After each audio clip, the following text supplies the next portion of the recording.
There is also way too much focus on the LGBTQ community by the fandom in a negative manner, and it just needs to go away, I think, for a healthy story to grow, and for Riri to really share her limelight with fans. Natalie AI thing seems utterly preposterous and ridiculous, and even for an MCU show, I'm finding it to be a little bit of a bridge too far to go. The Heist crew, all lame. Every single one of them, all lame. And so in this, I'm not sure what they're meant to be, because this character isn't to be confused with Slog. Slug, our hacker extraordinaire. Who is also the exact opposite in the same show. I'm really confused. It deserves your attention. Ironheart deserves your attention. That's how I knew. I was like, oh, they are desperate to get people to watch this show.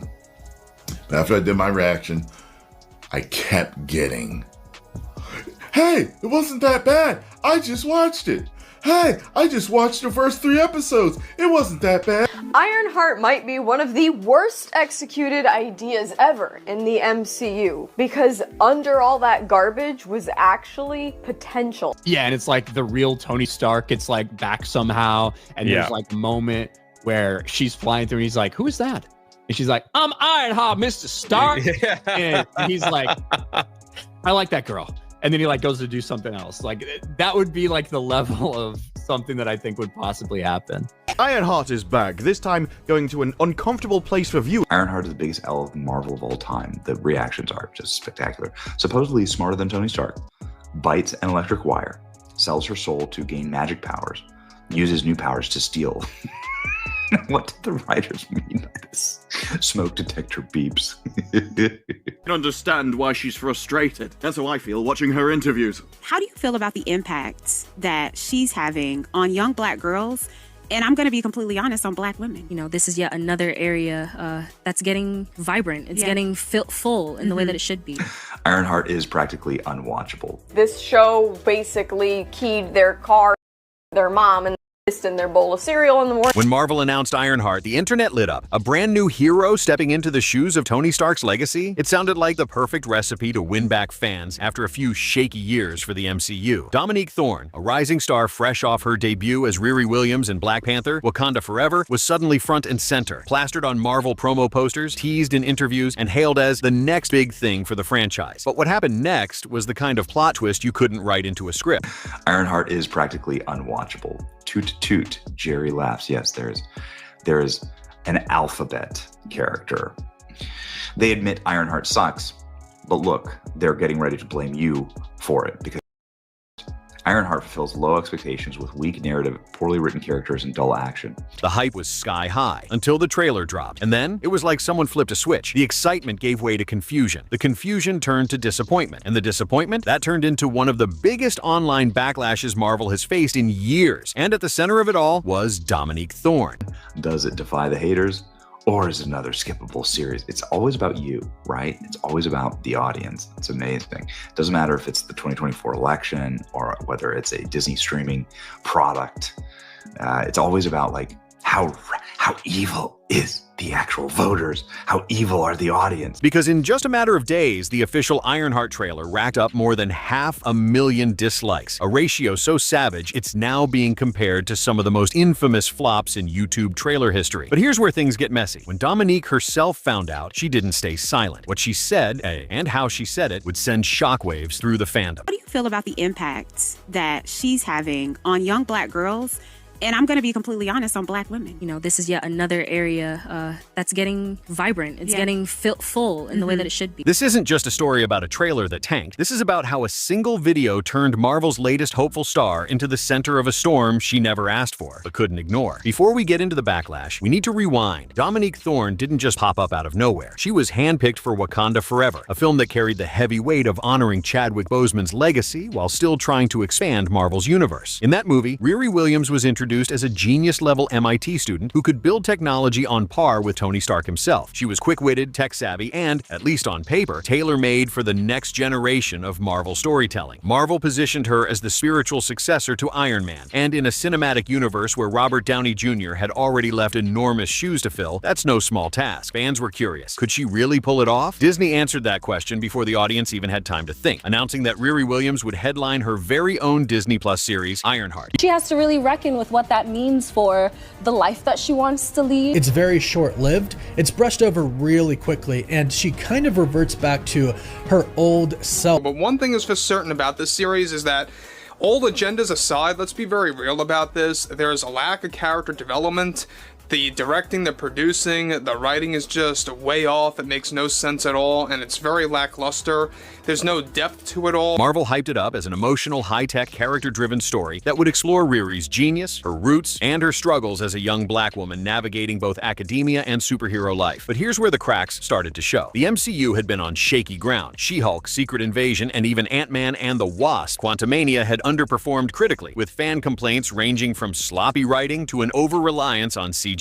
People were already whispering about Marvel fatigue, that creeping sense that maybe the magic was wearing off. And when Marvel announced yet another origin story-driven series, the reaction was mixed. Some fans were excited, others were skeptical. And unfortunately, Marvel's marketing department didn't do the show any favors. Instead of leaning into a grounded tech thriller vibe, something that might appeal to Iron Man fans, the promotional materials leaned heavily into flashy effects, quippy humor, and a tone that felt almost cartoonish compared to the grounded stakes people were hoping for. By the time the Ironheart trailer was ready to drop, the stage was set. Marvel needed a win. Dominique Thorne needed a win. And the fandom, they needed a reason to believe. What they got instead was a lightning rod for criticism. It should have been a slam dunk. The Ironheart trailer launched on Marvel's official YouTube channel with all the usual fanfare, Twitter announcements, Instagram teasers, even an exclusive first-look article on entertainment news sites. Within the first few hours, the view count was climbing fast, but almost immediately the cracks became canyons. The first wave of comments didn't hold back. Some viewers thought the tone felt off, like the trailer couldn't decide if it was telling an emotional, heartfelt origin story or a flashy teen adventure. Others criticized the CGI-heavy action shots, calling them video game cutscenes rather than cinematic moments. And then came the critiques of Dominique Thorne's performance in the trailer. Too flat, too forced, not believable as Iron Man's heir. Now, trailers always get criticism. It's the internet, after all. But this was different. Instead of balancing praise and critique, the negative comments began to dominate the feed. On Twitter, clips from the trailer were being reposted with sarcastic captions. On Reddit, entire threads popped up with titles like, "This is not the Iron Man legacy we wanted." Then the numbers started to tell their own story. Within 48 hours, the dislike bar had started catching up to the likes. A week in, it wasn't just catching up, it was demolishing it. 564,000 dislikes, 220,000 likes. For a Marvel trailer, those numbers are staggering. To put it in perspective, even trailers for divisive Marvel films like Eternals or Thor: Love and Thunder never faced a ratio this savage. Speculation swirled. Was this just hardcore fans review bombing the trailer as part of some anti-Marvel campaign? Or was it a genuine reflection of audience disappointment? The truth, as always, was somewhere in the middle. But either way, the optics were terrible. And while Marvel's official channels stayed quiet on the matter, Dominique Thorne wasn't about to let it slide. She was watching the numbers, seeing the comments, and, according to people close to her, taking it personally. And that's when the story took a turn. Because the moment she decided to speak out, the backlash reached a whole new level. When the dislike count started climbing into the hundreds of thousands, the online conversation took on a life of its own. It wasn't just Marvel fans anymore. Now it was movie critics, YouTubers, pop culture bloggers, and even tech channels covering the story. You had headlines like Ironheart trailer faces unprecedented fan pushback and Dominique Thorne's MCU journey hits a wall. Memes began to flood social media. On TikTok, creators were slicing footage from the trailer with clips of Tony Stark rolling his eyes or shaking his head. Others were posting side-by-side comparisons between Iron Man's first trailer back in 2008 and Ironheart's 2025 debut, pointing out how one felt grounded and inspiring while the other felt plastic and soulless. And through it all, Dominique Thorne's name kept popping up. This wasn't just a critique of Marvel's direction, it was personal now. Viewers were screenshotting her facial expressions from the trailer, making GIFs with roasting captions, and pulling lines of dialogue out of context to make her performance seem awkward. On Reddit's R Marvel Studios spoilers, one post with thousands of upvotes bluntly read, "This isn't Riri Williams' fault, but she's gonna take the hit for it." That was the strange part. Not everyone believed she was to blame, yet her image became the face of the backlash. It's the curse of being the lead actor in a struggling project. The internet loves a person to point at, and the more Dominique stayed silent, the more people speculated. Was she ignoring the controversy? Was Marvel telling her to keep quiet? Or was she just waiting for the right moment to speak? Then came the live stream. It was a casual Q&A session she was doing with fans. Part promotion, part fan engagement. The tone started light, with questions about filming on green screens, working with the Marvel crew, and her favorite behind-the-scenes moments from Wakanda Forever. But halfway through, a comment slipped in. "How does it feel knowing your trailer has over 500K dislikes?" For a split second, she froze. nose. Then she laughed, not the polite move on kind of laugh, but the short, sharp kind that says you've touched a nerve. She leaned forward into the mic and said something that would be replayed in countless clips over the next week. Y'all think you can dislike a trailer into oblivion, but that doesn't mean the show isn't good. If you watch 10 seconds and hit dislike, that's on you, not me. It wasn't a jab, it wasn't an outright insult, but the tone, it carried a sting. Fans who already disliked the trailer felt called out. Others saw it as her standing up for herself, and in the world of social media, that's all it takes. One polarizing soundbite to ignite another firestorm. Within hours, the hashtag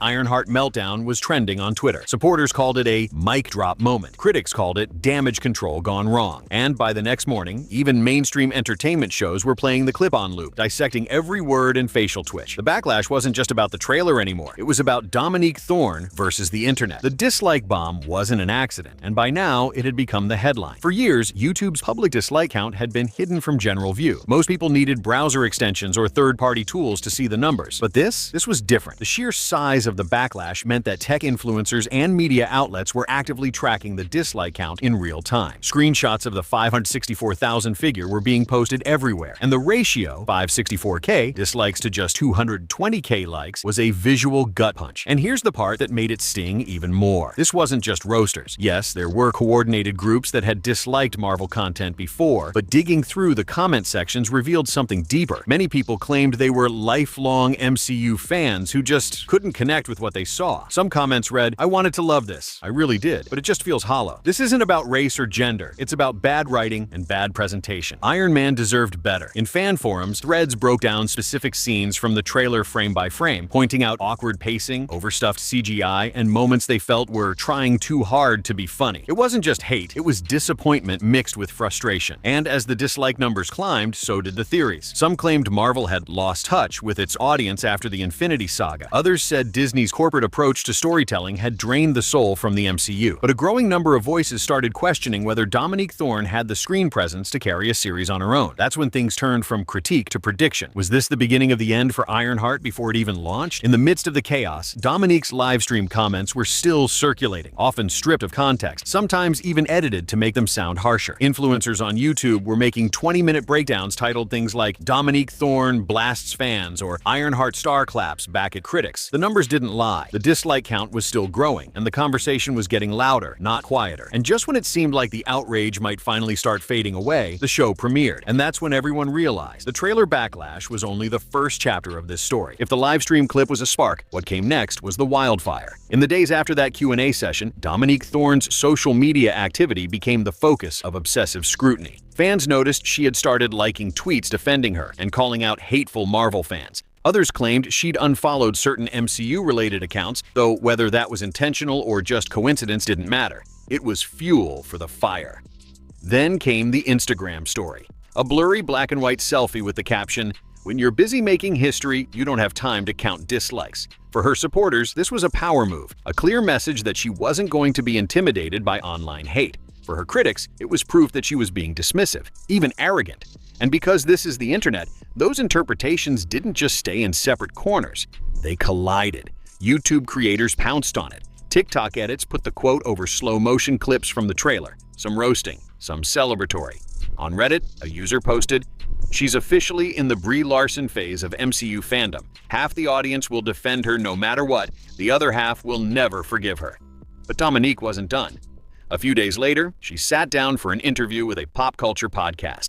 At first, it was standard press junket chatter, behind-the-scenes stories, talking about how much work went into the special effects, and joking about the number of wires she was strapped into during stunts. But toward the end, the host asked the question everyone was thinking. Do you think the dislikes are a sign Marvel fans are losing faith? Dominique paused, then gave a long answer that would be clipped into 30-second sound bites for weeks. I think people are quick to judge. They forget there are hundreds of people who worked on this show. If someone's mind is made up after watching a 2-minute trailer, that's not about me, that's about them. I'm proud of what we made, and if you can't see it yet, maybe it's not for you. Again, no swearing, no direct insults, but the tone? Firm, confident. Some called it grace under fire. Others heard condescension. This is the paradox of modern fandom. The same sentence can make one group rally behind you and make another decide they'll never watch a single episode. And just as her words began to fade from the headlines, Ironheart finally hit Disney+.